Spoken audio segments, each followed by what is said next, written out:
16 years from today, Greg Gerstner will finally land the perfect cannonball. Epic splash. Unsuspecting friends. A work of art only possible because Greg is already meeting all these same people at AARP volunteer and community events that keep him active and involved and help make sure his happiness lives as long as he does. That's why the younger you are, the more you need AARP. Learn more at aarp.org/local.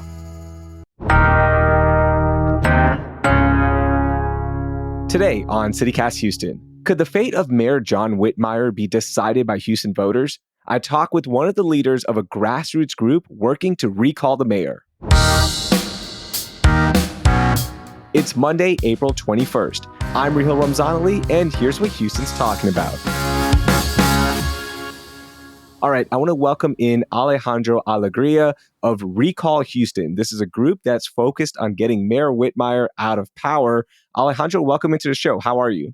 I'm doing well. How are you? I'm doing all right. So Mayor Whitmire is in his second year, and you think voters should end his term early. Why is that? So the way that I see it is that the longer that Whitmire is in office, the more damage he is able to do to the city. How so? So as we know, since day one, Whitmire has touted that he is fiscally responsible and that he pays attention to the data, but his actual actions have shown the complete opposite. The way that he handled the Houston Avenue project is the exact opposite of fiscally responsible. That council district spent about $100,000 to fix up Houston Avenue for that little segment. And when Whitmire came into office and decided he wanted to change things, that number blew up from $100,000 to about $1 million. That's not fiscally responsible. Okay. And that has happened over and over and over again on various other street projects that were already approved. What else? A big thing is his handling of Metro, for example. He appointed a Centerpoint vice president to chair the board of Metro. Centerpoint itself already isn't exactly friendly to Houstonians. They have a history of putting power poles in the middle of sidewalks, rendering them completely inaccessible to almost everybody, completely violating the ADA in the process. And to put that person, the person who's responsible for that, in charge of our transit agency, when she has a history of these violations, is egregious within itself. But then the stuff that she does, because he put her in that position, like for example, with the micro transit that they're touting right now, those little golf carts aren't ADA accessible. They have no air conditioning, and they aren't safe to be on the streets by themselves.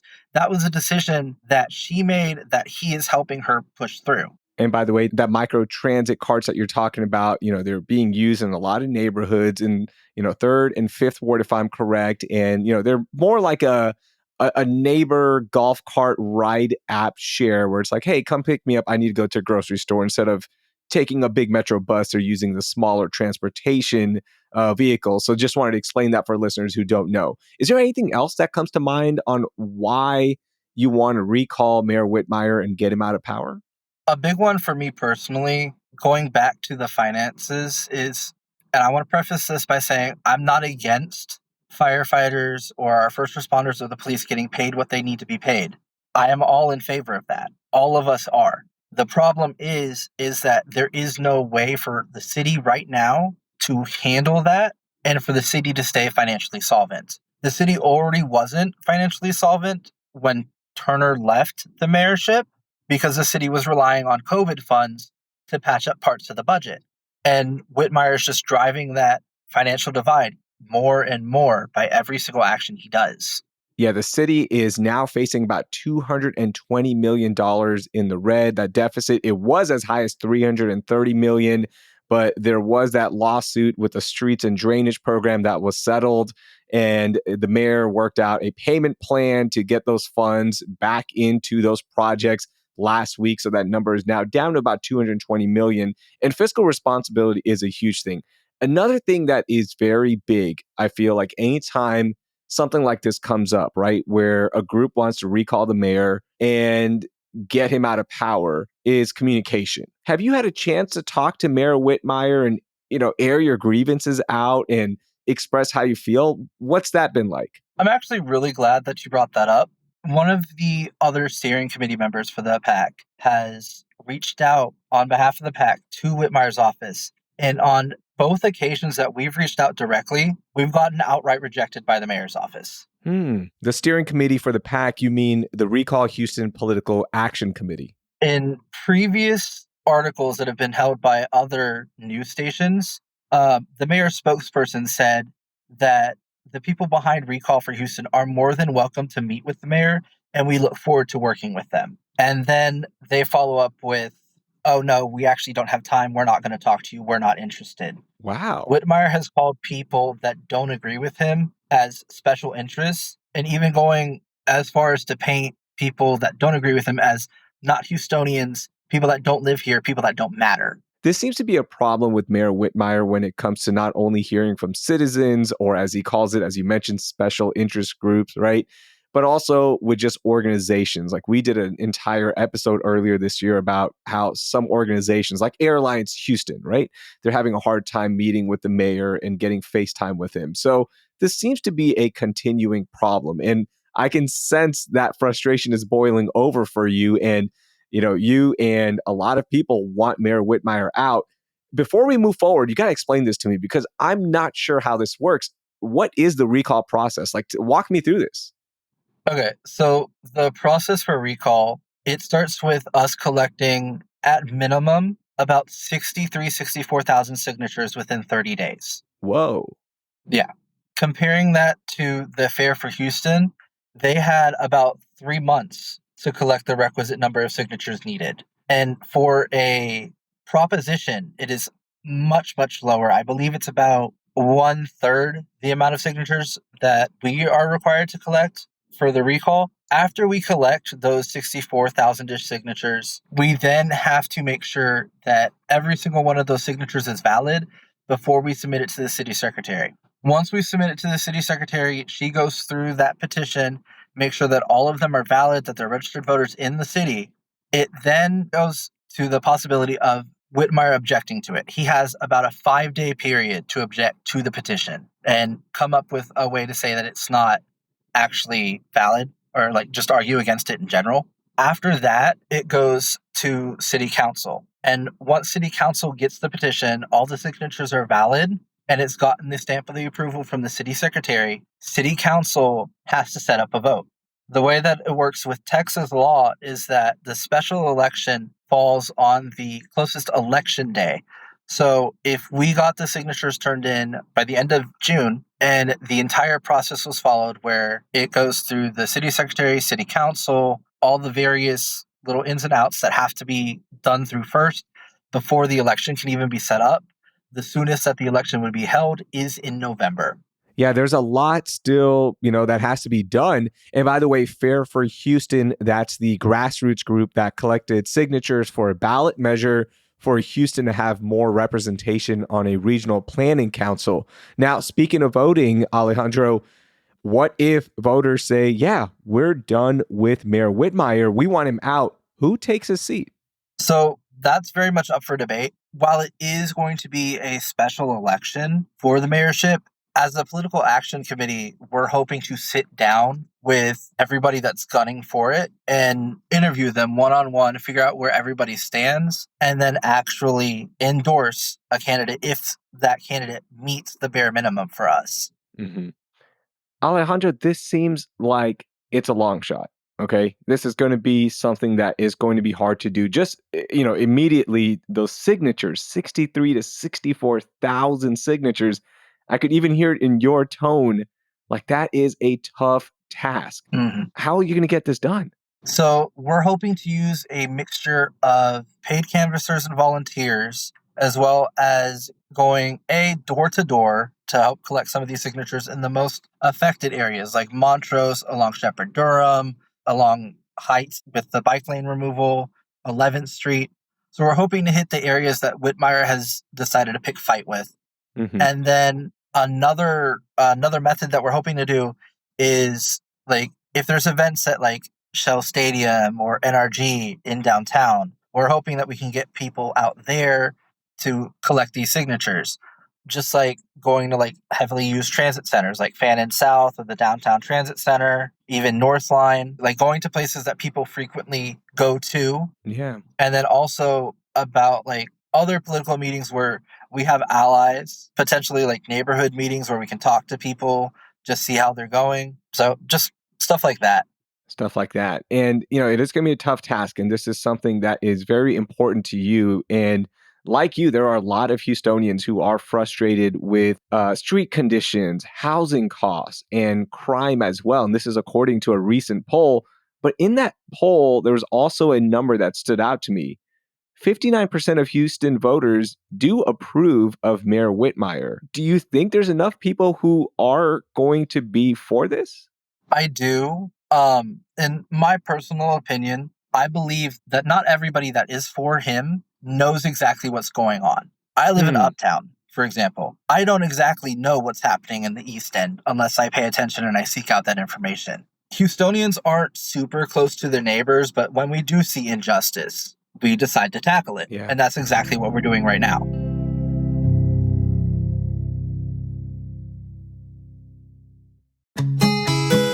Hey Houston, it's Earth Day. Today's the perfect day to think about our planet and take action. Imagine walking through your neighborhood shaded by beautiful, towering trees. That means cooler temps, cleaner air, a greener Houston. That's what Trees for Houston is all about.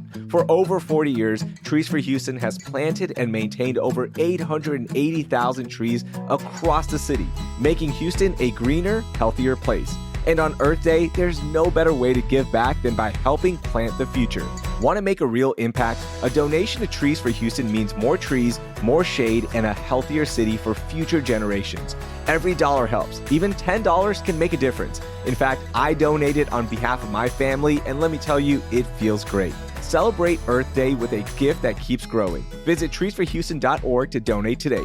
That's treesforhouston.org. Let's make every day Earth Day. We're all looking for a perfect Mother's Day present, so let me tell you about the Aura frame. It was just named the best digital frame by Wirecutter, and I got one for my mom, and she's not that tech savvy, but it was a breeze for her to set up. The best part, once she was connected to the Aura app, all of my siblings and so many cousins all over the country, we started sharing photos with mom right away. Pictures of grandkids, memories from our childhood, and even one from my cousin's wedding where my mom and dad fell asleep during the ceremony. Yeah, I'm definitely keeping that off of Instagram. The picture and video quality is second to none, and Aura frames look good all around the house. Aura has a great deal right now for Mother's Day. For a limited time, listeners can save on the perfect gift by visiting auraframes.com to get $35 off plus free shipping on their best-selling Carver matte frame. That's AURA frames.com. Promo code CityCast. Support the show by mentioning us at checkout. Terms and conditions apply. What sort of promises have you made to yourself this year? Getting in better shape, eating healthier, saving more money, traveling somewhere new? What about discovering a new culture by learning a new language? With Babbel, you can do that in just a few weeks. I'm David Plotz, the CEO of CityCast, and I've been learning Spanish with Babbel. Babbel's quick 10-minute lessons, handcrafted by over 200 language experts, get you to begin speaking your new language in 3 weeks or whatever pace you choose.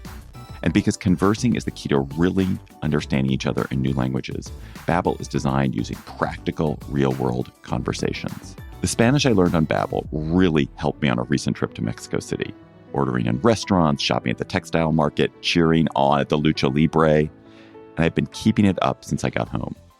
You're a podcast listener. I know that because you're listening here. I bet you'll love Babbel's new podcasts. On Eavesdrop in Espanol, which I listen to, you get to listen to a real conversation, then have the teacher host explain back to you. Then you listen again and catch everything. And you can even read along in the transcript. It's a really fun and effective way to learn. Let's get more of you talking in a new language. Babbel is gifting CityCast listeners 60% off subscriptions at babbel.com/CityCast. Get up to 60% off at babbel.com/CityCast. Spelled BABBEL.com/CityCast. Babbel.com/CityCast. Rules and restrictions may apply. Alejandro, in that same poll, over 50% of people think that the city is headed in the wrong direction. What do you make of those numbers and that contradiction? A big thing for me is just not everybody knows what's going on within other neighborhoods. Mm-hmm. And part of the way that we plan on tackling this is just getting people to know what's going on. Like, for example, the Polk Street closure in downtown. It's already bad enough that Polk Street's getting closed because of the Tech Stop project. But the fact that the city and Houston First are using that as a way to completely cut Polk Street off, get rid of that protected bike lane, which is arguably one of the safest bike lanes in the city outside of Austin Street. To get rid of that, they're using it as an excuse. That isn't something that everybody knows about because it doesn't affect everybody. So they don't pay attention to it.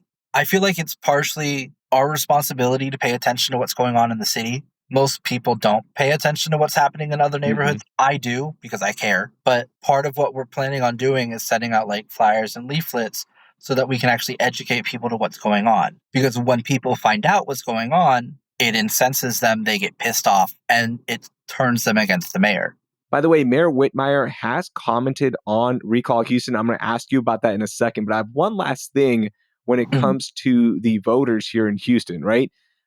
During the runoff between Mayor Whitmire and the late Sheila Jackson Lee, only 17% of Houston voters who are registered came out to the polls. Like, we as a city just aren't that engaged when it's not a big election. So to have a recall to get everyone informed and get them engaged for this, that's going to be even harder. I agree. It definitely will be hard. It is an uphill battle, but that's kind of the thing that we have to do. Like you said, Houstonians aren't like plugged into everything. Like I said earlier, they don't know what's going on in other parts of the city. And educating Houstonians about what's going on in the city is part of the goal. It's part of the process. And hopefully by the end of the recall, we'll end up being a more politically involved city, because whether people pay attention to other parts of the city or not, what happens affects everybody. You might not live in that neighborhood, but you might have a friend that does, or your parents might, or you might have a favorite business that's established over there, and something happening over there affects that business, affects your family, which then affects you. And just getting people more plugged into the process and getting people to pay more attention to what happens in the city would be a vast improvement overall. Alejandro, I can tell you really care about this, and you really care about informing Houstonians. You are doing this, out of just pure love for the city. You're not getting paid to do this right now, and it's something that you deeply care about. So when the mayor is asked about Recall Houston, he told one reporter that, quote unquote, it's silly. How does that make you feel? Honestly, it's kind of in one ear and out the other for me, because I know where Whitmire's coming from. He is an older white man that isn't affected by the day-to-day of what happens in the city. He has the financial backing of billionaires. We don't have that kind of backing. So Whitmire can make these decisions, he can say these things. He's not going to be around for the results. He's not going to be affected by the results. We are. That's why we're doing this. We're here because we care about what's happening in the city. What's next for the recall campaign? Where are you right now currently as well in the process? Right now, we are in the process of fundraising. We are also a couple of weeks out from sending out flyers in targeted areas, as well as just general outreach. So we've been increasing our social media presence. We opened a YouTube channel this week, actually, and I've already posted a couple of videos. We're working on more general outreach and then more social media outreach. Like I said earlier, one of the big things was just reaching out, letting people know what's going on. Previously, I went to the Polk Street closure, and a lot of people there, they knew what was going on, but they didn't know about the recall or a whole bunch of the other reasons why we're recalling him.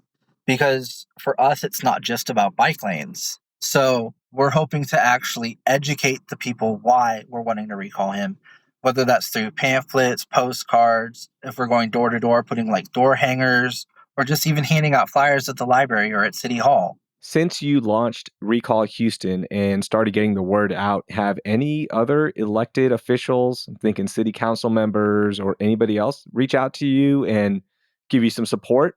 So All I can say about that is yes, they have, and I can't go into too much detail. But yes, there has been support. Okay, so tell me a little bit more about Recall Houston. So everybody in the group is under 30. All 5 of us that are in the actual main steering committee, all of us are college students or have just graduated college. We all live in the city or we go to school in the city. And honestly, a couple of weeks ago, I noticed some posts on Twitter where people were replying to us saying that it was just a group of young white people that are upset with the mayor. And that's not true. I'm Mexican. I'm not just white. I'm white passing, but I'm Mexican.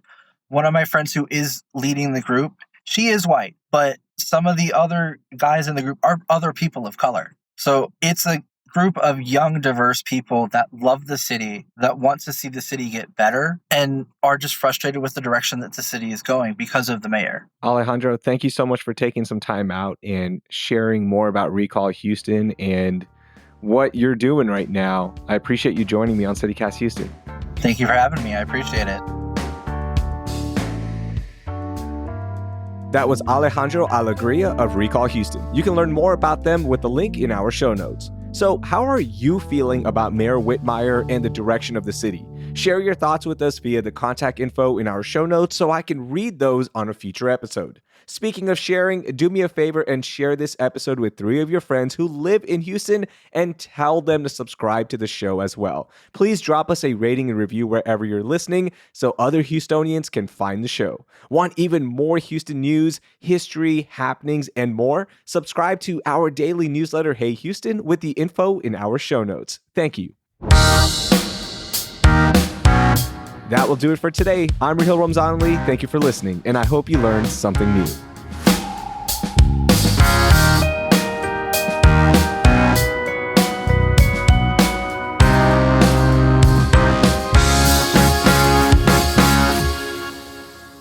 Hang tight. Don't hang up, okay? Because we're going to process the audio. Give me 1 second.